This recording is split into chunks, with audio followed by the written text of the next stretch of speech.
Om Shanti. Good morning. आज अव्यक्त बाप दादा के मधुर महावाक्य सुनेंगे। 20/12/20 को रिवाइज डेट 20/3/87। अव्यक्त महावाक्य का सार, स्नेह और सत्यता की अथॉरिटी का बैलेंस। आज सत बाप, सत शिक्षक, सतगुरु अपने सत्यता के शक्तिशाली सत बच्चों से मिलने आए हैं। सबसे बड़े ते बड़ी शक्ति व अथॉरिटी सत्यता की ही है। सत दो अर्थ से कहा जाता है। एक सत अर्थात सत्य, दूसरा सत अर्थात अविनाशी। दोनों अर्थ से सत्यता की शक्ति सबसे बड़ी है। बाप को सत बाप कहते हैं। बाप तो अनेक है, लेकिन सत बाप एक है। सत शिक्षक, सत गुरु एक ही है। सत्य को ही परमात्मा कहते हैं, अर्थात परमात्मा की विशेषता सत्य अर्थात सत है। आपका गीत भी है, सत्य ही शिव है, शिव ही सुंदर है। दुनिया में भी कहते हैं सत्यम शिवम सुंदरम। साथ साथ बाप परमात्मा के लिए सत्य चित आनंद स्वरूप कहते हैं। आप आत्माओं को सत्य चित आनंद कहते हैं। तो सत शब्द की महिमा बहुत गाई हुई है और कभी भी कोई भी कार्य में अथॉरिटी से बोलते यही कहेंगे, मैं सच्चा हूं, इसलिए अथॉरिटी से बोलता हूं। सत्य के लिए गायन है, सत्य की नाव डोलेगी लेकिन डूबेगी नहीं। आप लोग भी कहते हो सच तो बिठो नच। सच्चा अर्थात सत्यता की शक्ति वाला सदा नाचता रहेगा, कभी मुरझाएगा नहीं, उलझेगा नहीं, घबराएगा नहीं, कमजोर नहीं होगा। सत्यता को सोने के समान कहते हैं, असत्य को मिट्टी के समान कहते हैं। भक्ति में भी जो परमात्मा की तरफ लगन लगाते हैं, उन्हों को सत्संगी कहते हैं, सत का संग करने वाले हैं। और लास्ट में जब आत्मा शरीर छोड़ती है तो भी क्या कहते हैं? सत नाम संग है। तो सत अविनाशी है, सत सत्य है। सत्यता की शक्ति महान शक्ति है। वर्तमान समय मेजॉरिटी लोग आप सबको देखकर क्या कहते हैं? इन्हों में सत्यता की शक्ति है।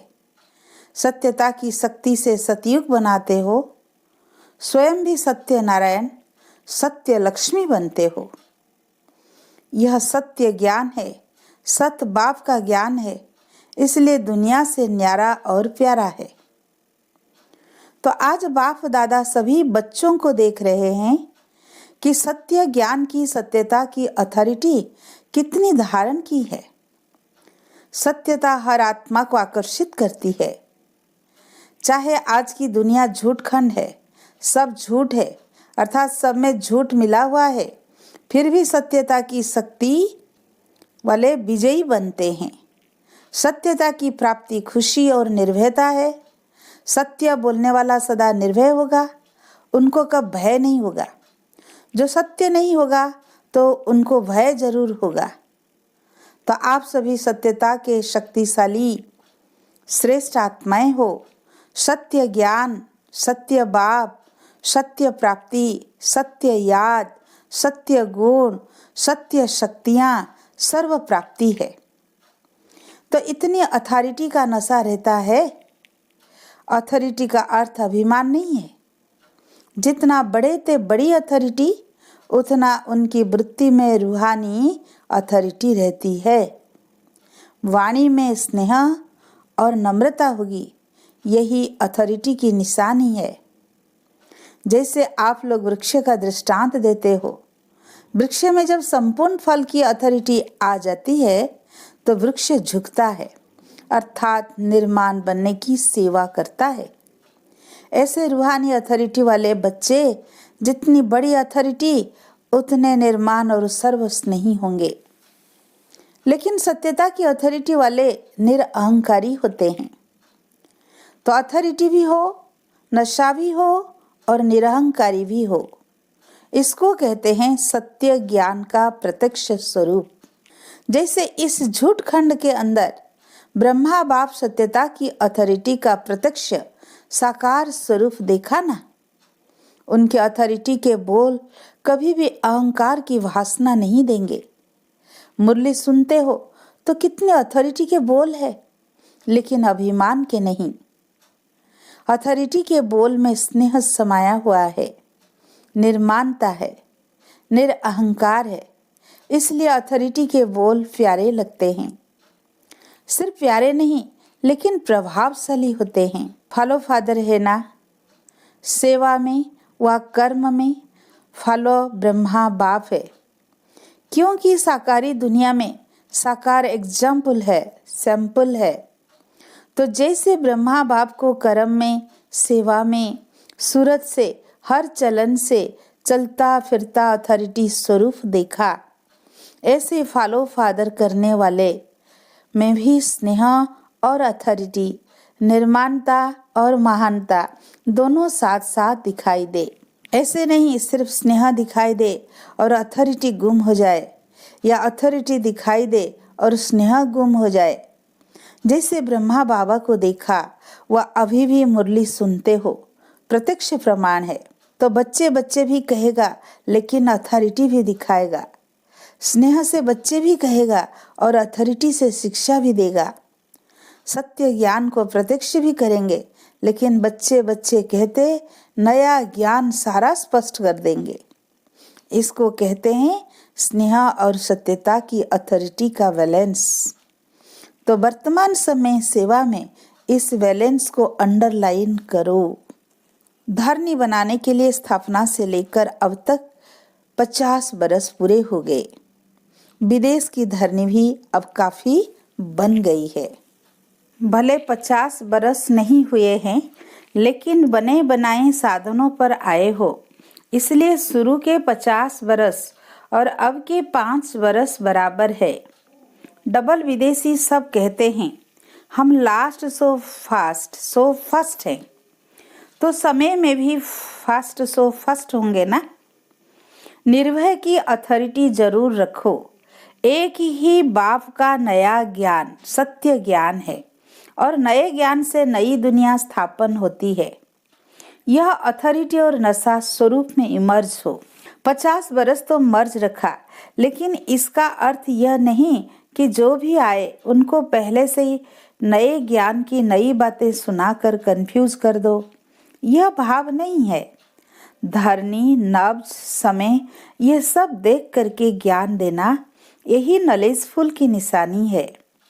आत्मा की इच्छा देखो, नब्ज देखो, धरनी बनाओ, लेकिन अंदर सत्यता के निर्भयता की शक्ति जरूर हो। लोग क्या कहेंगे ये भय ना हो, निर्भय बन धरनी भल बनाओ। कई बच्चे समझते हैं यह ज्ञान तो नया है, कई लोग समझ ही नहीं सकेंगे, लेकिन बेसमझ को ही तो समझाना है।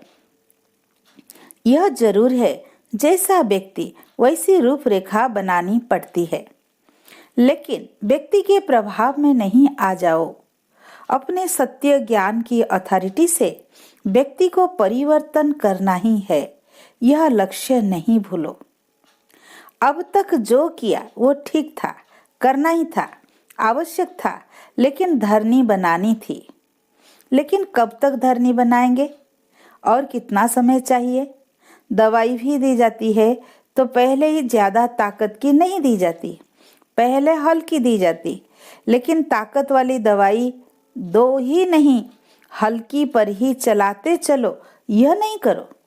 किसी कमजोर को हाई पावर वाली दवाई दे दी तो यह भी रंग है, परखने की भी शक्ति चाहिए।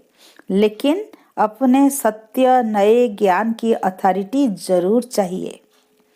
आपकी सूक्ष्म अथॉरिटी की वृत्ति ही उन्हों की वृत्तियों को चेंज करेगी, यही धरनी बनेगी। और विशेष जब सेवा कर मधुबन तक पहुँचते हो तो कम से कम उन्हों को यह जरूर मालूम पड़ना चाहिए, इस धरनी पर उन्हों की भी धरनी बन जाती है। कितनी भी कलराठी धरनी हो, किसी भी धर्म वाला हो, किसी भी पोजीशन वाला हो, लेकिन इस धरनी पर वो भी नरम हो जाते हैं। और नरम धरनी बनने के कारण उसमें जो भी बीज डालेंगे उसका फल सहज निकलेगा। सिर्फ डरो नहीं, निर्भय बनो, युक्ति से दो। ऐसा ना हो कि वह आप लोगों को यह उल्लेना दे कि ऐसी धरनी पर भी मैं पहुंचा, लेकिन यह मालूम नहीं पड़ा कि परमात्म ज्ञान क्या है। परमात्म भूमि पर आकर परम आत्मा की प्रत्यक्षता का संदेश जरूर लेकर जाए। लक्ष्य अथॉरिटी का होना चाहिए। आजकल के जमाने के हिसाब से भी नवीनता का महत्व है। फिर भल कोई उल्टा भी नया फैशन निकालते हैं तो भी लोग फॉलो करते हैं। पहले आर्ट देखो कितना बढ़िया था, आजकल का आर्ट तो उनके आगे जैसे कि लकीरें लगेगी। लेकिन मॉडर्न आर्ट सभी पसंद करते हैं। मानव की पसंद हर बात में नवीनता है और नवीनता स्वतः ही अपनी तरफ आकर्षित करती है। इसलिए नवीनता, सत्यता, महानता, इसका नशा जरूर रखो। फिर समय और व्यक्ति देख सेवा करो। यह लक्ष्य जरूर रखो कि नई दुनिया का नया ज्ञान प्रत्यक्ष जरूर करना है। अभी स्नेह और शक्ति प्रत्यक्ष हुई है। बाप का प्यार के सागर का स्वरूप, शांति के सागर का स्वरूप प्रत्यक्ष किया है। लेकिन ज्ञान स्वरूप आत्मा और ज्ञान सागर बाप है। इस नए ज्ञान को किस ढंग से दे, उसके प्लान्स अभी कम बनाए हैं। वह भी समय आएगा जो सभी के मुख से यह आवाज निकलेगा कि नई दुनिया का नया ज्ञान यह है। अभी सिर्फ अच्छा कहते हैं, नया नहीं कहते। याद की सब्जेक्ट को अच्छा प्रत्यक्ष किया है, इसलिए धरनी अच्छी बन गई है। और धरनी बनाना पहला आवश्यक कार्य भी जरूरी है। जो किया है वो बहुत अच्छा और बहुत किया है, तन मन धन लगाकर किया है, इसके लिए आफरीन भी देते हैं। पहले जब विदेश में गए थे तो यही त्रिमूर्ति के चित्र पर समझाना कितना मुश्किल समझते थे। अभी त्रिमूर्ति के चित्र पर ही आकर्षित होते हैं। यह सीढ़ी का चित्र भारत की कहानी समझते हैं, लेकिन विदेश में इस चित्र पर आकर्षित होते।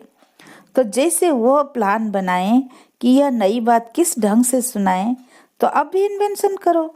यह नहीं सोचो कि यह तो करना ही पड़ेगा। नहीं, बाप दादा का लक्ष्य सिर्फ यह है कि नवीनता के महानता की शक्ति को धारण करो, इसको भूलो नहीं। दुनिया को समझाना, दुनिया की बातों से घबराओ नहीं। अपना तरीका इन्वेंट करो, क्योंकि इन्वेंटर आप बच्चे ही हो ना। सेवा के प्लान बच्चे ही जानते हैं। जैसा लक्ष्य रखेंगे वैसा प्लान बहुत अच्छे से अच्छा बन जाएगा। और सफलता तो आपका जन्म सिद्ध अधिकार है ही, इसलिए नवीनता को प्रत्यक्ष करो। जो भी ज्ञान की गुह्य बातें हैं उसको स्पष्ट करने की विधि आपके पास बहुत अच्छी है और स्पष्टीकरण है। एक एक पॉइंट को लॉजिकल स्पष्ट कर सकते हो। अपनी अथॉरिटी वाले हो। कोई मनोमय युवा कल्पना की बातें तो है नहीं, यथार्थ है, अनुभव है। अनुभव की अथॉरिटी, नॉलेज की अथॉरिटी, सत्यता की अथॉरिटी, कितने अथॉरिटीज है। तो अथॉरिटी और स्नेह दोनों को साथ साथ कार्य में लगाओ। बाप दादा खुश हैं कि मेहनत से सेवा करते करते इतनी वृद्धि को प्राप्त किया है और करते ही रहेंगे, चाहे देश है चाहे विदेश है। देश में भी व्यक्ति और नवदेक सेवा करने में सफलता है, विदेश में भी इसी विधि से सफलता है। पहले संपर्क में लाते हो, यह धरनी बनती है। संपर्क के बाद फिर संबंध में लाओ। सिर्फ संपर्क तक छोड़ नहीं दो, संबंध में लाकर फिर उन्हों को बुद्धि से समर्पित कराओ। यह है लास्ट स्टेज। संपर्क में लाना भी आवश्यक है, फिर संबंध में लाना है। संबंध में आते आते समर्पण बुद्धि हो जाए कि जो बाप ने कहा वही सत्य है, फिर क्वेश्चन नहीं उठते। जो बाबा कहता वही सही है, क्योंकि अनुभव हो जाता तो फिर क्वेश्चन समाप्त हो जाता। इसको कहते हैं समर्पण बुद्धि, जिसमें सब स्पष्ट अनुभव होगा। लक्ष्य यह रखो कि समर्पण बुद्धि तक लाना अवश्य है, तब कहेंगे माइक तैयार हुए हैं। माइक क्या आवाज करेगा? सिर्फ अच्छा ज्ञान है इन्हों का नहीं, यह नया ज्ञान है, यही नई दुनिया लाएगा, यही आवाज हो। तब तो कुंभकर्ण जागेंगे ना, नहीं तो सिर्फ आंख खोलते हैं, बहुत अच्छा कह फिर नींद आ जाती है। इसलिए जैसे स्वयं बालक सो मालिक बन गए ना, ऐसे औरों को बनाओ। विचारों को सिर्फ साधारण प्रजा तक नहीं लाओ, लेकिन राज्य अधिकारी बनाओ। उसके लिए प्लान बनाओ, किस विधि से करो जो कंफ्यूज भी ना हो और समर्पण बुद्धि हो जाए, नवीनता भी लगे, उलझन भी अनुभव नहीं करे, स्नेह और नवीनता की अथॉरिटी लगे। अब तक जो रिजल्ट रही, सेवा की विधि, ब्राह्मणों की वृद्धि रही, वो बहुत अच्छा है, क्योंकि पहले बीज को गुप्त रखा, वो भी आवश्यक है। बीज को गुप्त रखना होता है, बाहर रखने से फल नहीं देता। धरनी के अंदर बीज को रखना होता है, लेकिन अंदर धरनी में ही न रह जाए, बाहर प्रत्यक्ष हो, फल स्वरूप बने, यह आगे की स्टेज है। समझा? लक्ष्य रखो, नया करना है। ऐसे नहीं कि इस बरस ही हो जाएगा, लेकिन लक्ष्य बीज को भी बाहर प्रत्यक्ष करेगा। ऐसे भी नहीं सीधा जाकर भाषण करना शुरू कर दो। पहले सत्यता के शक्ति की वासना दिलाने के भाषण करने पड़ेंगे। आखिर वो दिन आए, ये सबके मुख से निकले। जैसे ड्रामा में दिखाते हो ना, सब धर्म वाले मिलकर कहते हैं हम एक हैं, एक के हैं। वह ड्रामा दिखाते हो, यह प्रैक्टिकल में स्टेज पर सब धर्म वाले मिलकर एक ही आवाज में बोले, एक बाप है, एक ही ज्ञान है, एक ही लक्ष्य है, एक ही घर है, तो यही है, अब यह आवाज चाहिए। ऐसा दृश्य जब बेहद की स्टेज पर आए, तब प्रत्यक्षता का झंडा लहराएगा और इस झंडे के नीचे सब यही गीत गाएंगे। सबके मुख से एक शब्द निकलेगा, बाबा हमारा। तब कहेंगे प्रत्यक्ष रूप में शिवरात्रि मनाई। अंधकार खत्म हो, गोल्डन मॉर्निंग के नजारे दिखाई देंगे। इसको कहते हैं आज और कल का खेल। आज अंधकार, कल गोल्डन मॉर्निंग, यह है लास्ट पर्दा। समझा? बाकी जो प्लान बनाए हैं वह अच्छे हैं। हर एक स्थान की धरनी प्रमाण प्लान बनाना ही पड़ता है। धरनी के प्रमाण विधि में कोई अंतर भी अगर करना पड़ता है तो ऐसी कोई बात नहीं है। लास्ट में सभी को तैयार कर मधुबन धरनी पर छाप जरूर लगानी है। भिन्न भिन्न वर्ग को तैयार कर स्टैंप जरूर लगानी है। पासपोर्ट पर भी स्टैंप लगाने के सिवाय जाने नहीं देते हैं ना, तो स्टैंप यहाँ मधुबन में ही लगेगी। यह सब तो है ही सरेंडर, समर्पित। अगर ये सरेंडर नहीं होते तो सेवा के निमित्त कैसे बनते? सरेंडर है तब ब्रह्मा कुमार, ब्रह्मा कुमारी बन सेवा के निमित्त बने हो। देश चाहे विदेश में कोई क्रिश्चियन कुमारी व बौद्ध कुमारी बनकर तो सेवा नहीं करते हो, बीके बनकर ही सेवा करते हो ना। तो सरेंडर ब्राह्मणों की लिस्ट में सभी हैं, अब औरों को भी कराना है। मर्जीबा बन गए, ब्राह्मण बन गए। बच्चे कहते हैं मेरा बाबा, तो बाबा कहते तेरा हो गया। तो सरेंडर हुए ना, चाहे प्रवृत्ति में हो चाहे सेंटर पर हो। लेकिन जिसने दिल से कहा मेरा बाबा, तो बाप ने अपना बनाया। यहाँ तो दिल का सौदा है, मुख का स्थूल सौदा नहीं है, यह दिल का है। सरेंडर माना श्रीमत के अंडर रहने वाले। सारी सभा सरेंडर है ना, इसीलिए फोटो भी निकाला है ना। अब चित्र में आ गए तो बदल नहीं सकते।